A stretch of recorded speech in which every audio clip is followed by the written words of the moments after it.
So Papua New Guinea's parliament hires again.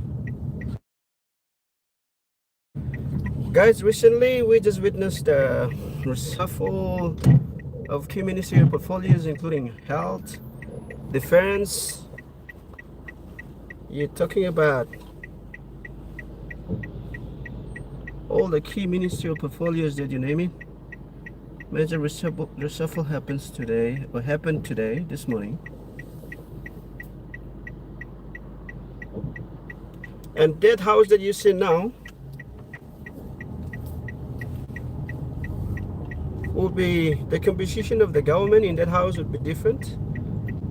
It started today, the parliament session started today, and will continue until 2027, I believe. And most of those new ministers are the same old ministers, but they were pushed around from one ministry to another, the same old people, same old faces. But one thing that I believe that doesn't change is their reputation and the history, the background stories about how they manage particular ministry or most of those portfolios. So that particular issue remains, I believe. Year in, year out, not just this parliament or this government, Marape Rosa government now, but even the previous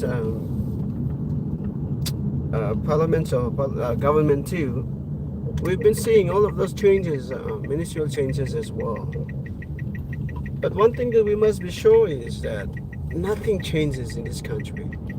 Only the ministerial portfolios and the ministers or the prime minister for that matter change over time, but from time to time. But fortunately, our country remains the same. We're seeing people, suffering. The cost of living is already high. Public servants overtaxed without any change in their fortnightly salaries. And I don't know, you're looking at the rental cost here in Port Moresby at this hour and at this time. I don't think you'll be able to find a probably 2-bedroom house or even a 1-bedroom house or in apartments at 500 below. It is up above 1,000, 1,500, all of that. And most of our public servants, they're slipping from the settlements coming to workers. Their fortnightly salary cannot afford those standard recommendations or houses. So those things are really common issues faced by most of these Papua New Guineans every day. And we only see the changes, the major changes we see, the major things that we see is a change of portfolios and change of ministerial arrangements. Even new ministers created or new ministry created. And the latest one we have is now the Ministry for Power. I don't know, PNG Power specifically. And we have a minister for PNG Power in this country. I don't know about other countries whether they have, we also have this SOE minister, Settled Enterprises minister, and of course the PNG Power is also Settled Enterprise. But anyway, put aside, the point that I was to discuss with you guys today is that, or today and tonight, is that those changes that we just witnessed today, will they bring any significant amount of change to most of the issues that this country is facing? You're talking about employment issues, you're talking about the rising cost of living in the cities and towns, and also the salary issues, the tax, high tax. Like if you're getting, like, say 1,800 a fortnight, believe me, the government is getting over 400 or 500, 3 to 500 tax. So you are taking home, like, say 1,200 or 1,000, probably, Yeah, 1,250 kina online. So that's one of the major issues that I think some of this we suffer should probably prioritize if we really mean business. And I think I should admit, and I should maybe commend our coffee minister, then coffee minister. He's been at least doing some good job in that ministry. But all of a sudden he was removed from that ministry and given a totally different portfolio. He is now in charge of, I think, probably immigration or something. I'm not too sure about it, but he was removed. It's good some of those non-performance ministers are removed, so we can put in key ministers or good ministers in those key positions or key portfolios. But putting the same old ministers who've been robbing one ministry to another ministry, the question is, do you expect some sort of change in that because of that change of portfolios? That's a question that everyone is asking right now. Papua New Guinea. For example, the Minister for Health, Mr. Elias Kavavori, then, he was the minister, was changed. Maybe because he wasn't performing enough. He was changed and given the Minister for Defense. And Minister for Defense, the Defense Ministry is a key ministry for this country. So that ministry was given to the then Minister for Health, and the suspended or the sideline Minister for Defense then was Dr. Billy Joseph. And that 2026 PNG Defense Force recruitment scandal, the investigations report is not that we don't know yet. I don't know, maybe they presented the reports to the parliament or that I wouldn't know yet, but there was nothing about that saga, 2026 defense recruitment, PNG defense recruitment saga, directly related to Dr. Billy's his own tribesmen, his own relatives, putting through the defense recruitment, even though they don't meet the requirements, including the age requirement and all of that.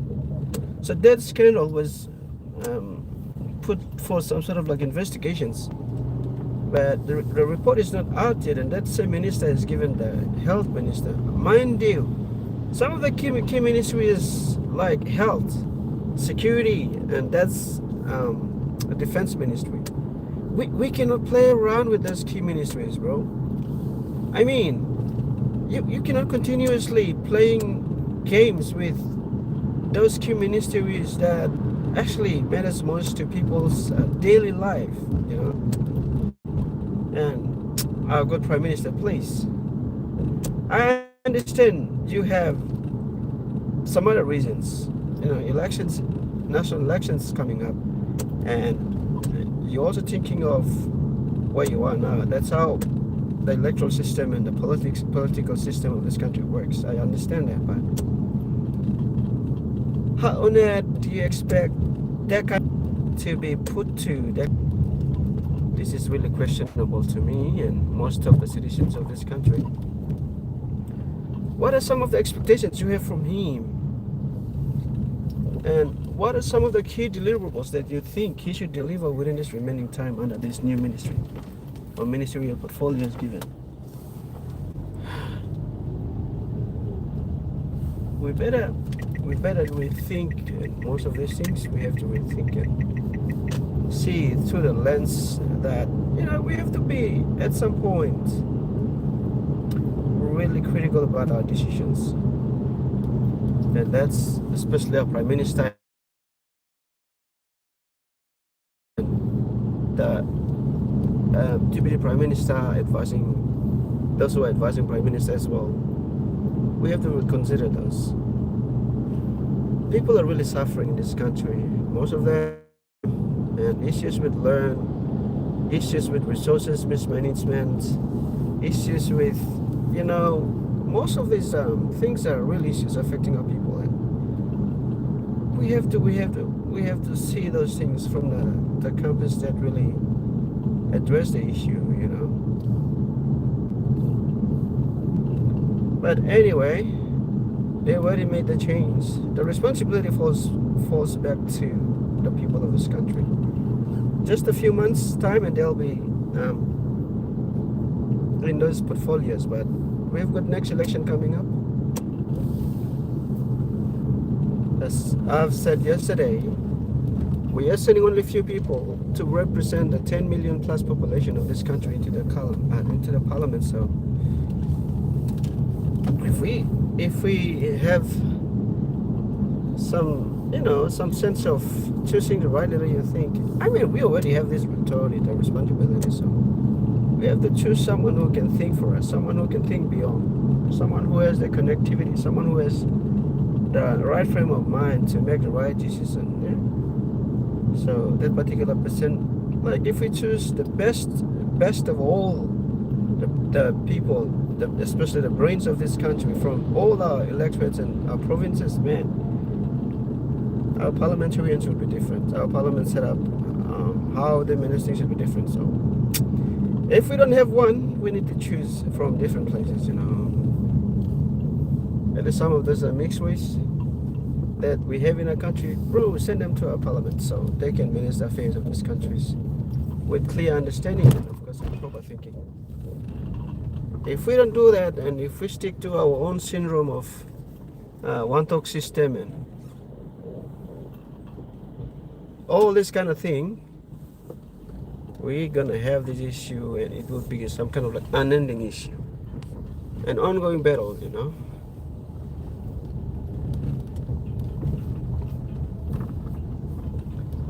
Right now I'm trying to get fuel, so the fuel price here is terrible. 50 kina a day and it's going up, and then it's really costly, bro, this country. Some people are already applying for this Pacific PV engagement visa, you know, that ballot, because they are tired, they are sick and tired of this country already. So I'm not surprised to see them. If you have some arrangement and some families there, please migrate out of this country, I suppose. Move out, find lifestyles, find your family, build a family elsewhere. This country can give the family and the life that we desire. Definitely, I'm telling you, you have to move out of this country and find life elsewhere. Anyway, good luck, guys. If you are struggling every day, please continue to do that, but make sure every day save some extra coins, extra toy in your account. If you're working, please, if you're getting paid, at least 2% of your salary has to go to your savings every day or every fortnight week. If you're marketing, if you're engaged to some sort of SMEs or informal marketing, please make sure save some money for tomorrow, because tomorrow is uncertain. We're having challenges every day, so we have to make sure that. Bro, 50 petrol, please. Thank you. Thank you.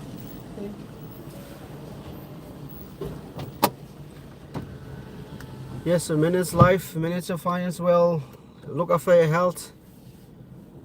If you have family, please prioritize your family. Not extended family, but the family that come out of yourself. You have wife, you have children, take care of your own children and your wife properly. Life's gonna be tough every day. This country, life is already tough. Cost of living going up. And so we have to manage our life properly. Thank you so much, and please, if you agree with these, make sure to like and subscribe to my channel.